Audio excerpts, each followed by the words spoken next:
Thank you, Steve. Thank you very much for being with us. Yes, my pleasure. Steve Lehman, guest of 2024 Torino Jazz Festival. Right. Writing about music is like dancing about architecture, somebody said.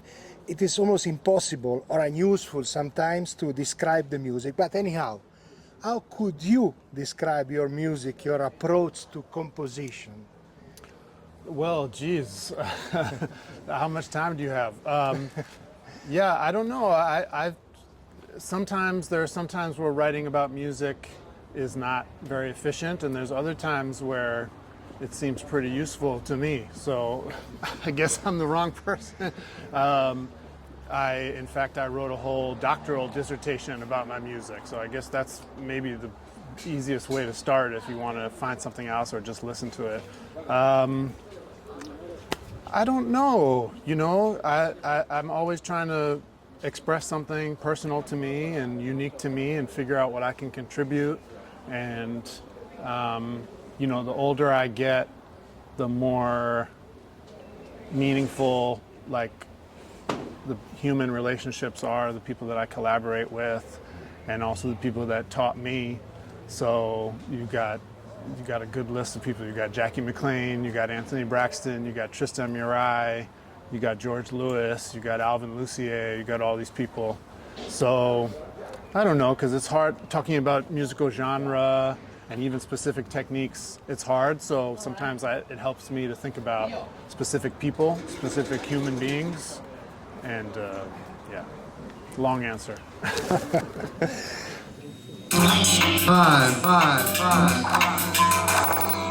is the first trap. I'm been in the pot with a pendulum swinging over my body. I'm doing time, but I want to move freely. Everything and nothing is real, separated and joined in a pot.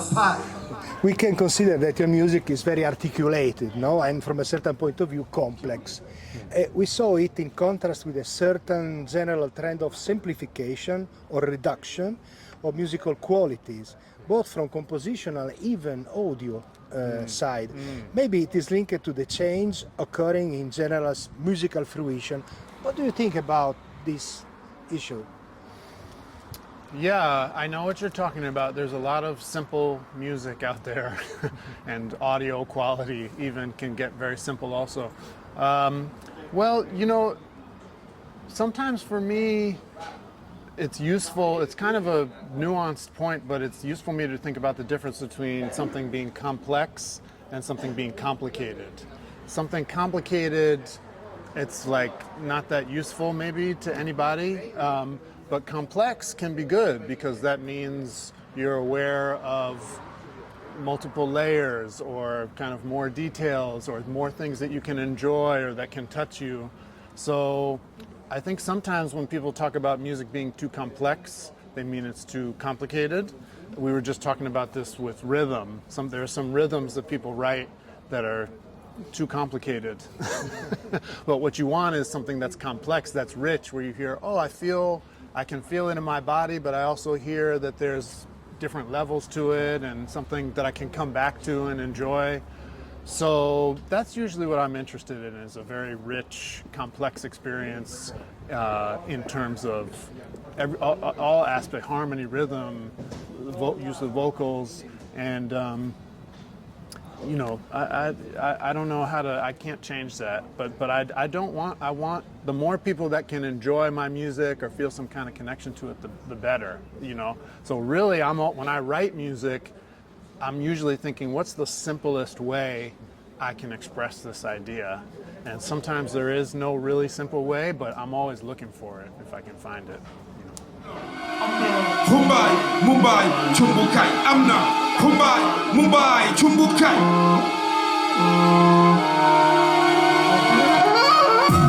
Take that sama Chumbukai.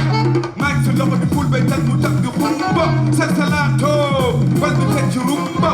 What's a falbeneful? Kaimaganda, ayo. Your interest and focus on rhythm, for example, could have brought you to consider carefully non-Western musical traditions. Which are your main musical interests outside the orthodox or unorthodox jazz field? I think, I did my doctorate in composition at Columbia University, where also my dear friend Tyshawn Sori and Courtney Bryan, and I have so many friends who were in that program. And the curriculum is really based around contemporary Western European art music, orchestral music, chamber music, electronic music. So that's an area I'm always very excited about, and is an important aspect for me. Hip hop also, just because I grew up in New York in the 80s and 90s, and so you have to work very hard not to hear hip hop if you grow up in New York or anywhere really. But that's another kind of big area of interest, electronic music. But I think, what I find is that regardless of the genre, it could be country music, which I confess, listen to very much. If you search for people that are trying to be creative and do something personal, maybe even experimental, you can usually find it, but you sometimes have to look a little bit. I think in jazz, we're more used to finding the people that are foregrounding that, whereas in other musical genres, you maybe have to hunt for it a little bit. Like in hip hop, you might hear something on the radio that's creative, but you might also have to kind of search to find those people. But there's a big community of experimental musicians, I think, across all musical communities, it seems like.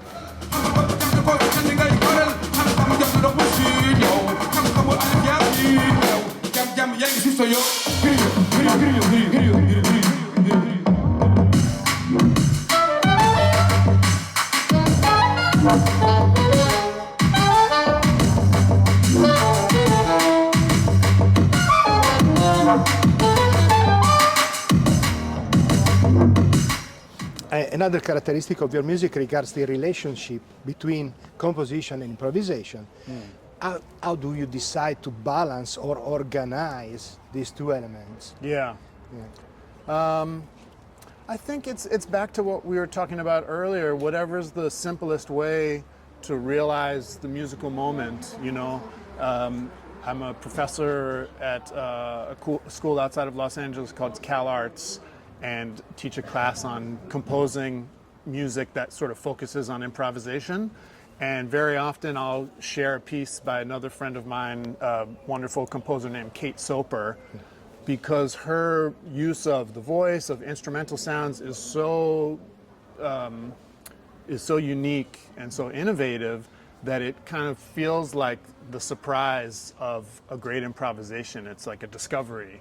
So I think, however you can get to that moment, if you can get to that moment of excitement and connection and discovery, writing something, do that. If it's more easier, more efficient to do it with improvisation, that's, that's sort of how I think of it, I'm sure there's exceptions, but that's kind of how I think of it.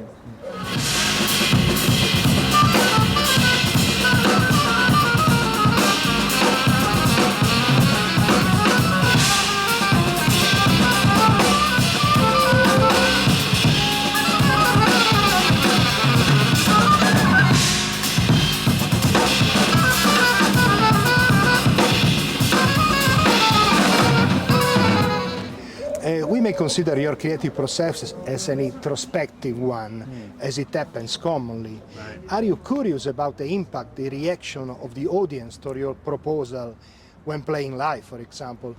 Did also the comments of the critics have been useful for your creative process sometimes? Yeah. Well, I think when we perform, we really can tell if the audience is enjoying the music, and I prefer that. It makes us excited, and it's an energy that we really draw from and that we're trying to solicit, really. Somewhat to my surprise, the more personal I've made my music, when I'm successful at doing that, the more people seem to connect with it. Because I think maybe sometimes an audience or a listener that's open can tell if a musician is really invested in what they're doing, and sometimes that's all you need to kind of build a connection with a listener, So that's been nice. And then in terms of commentary from critics and people writing about music, Absolutely. Sometimes it's very valuable and very interesting and helps me, and other times not so much. Sometimes it's not as interesting or as informed, but yeah, there's definitely tons of, even the organizer of the festival, Stefano Zenni, written stuff, and we'd have conversations about the music that was very interesting and useful to me, Thank you very much, Steve. Yeah, thanks. Thanks a lot. Okay, so easy.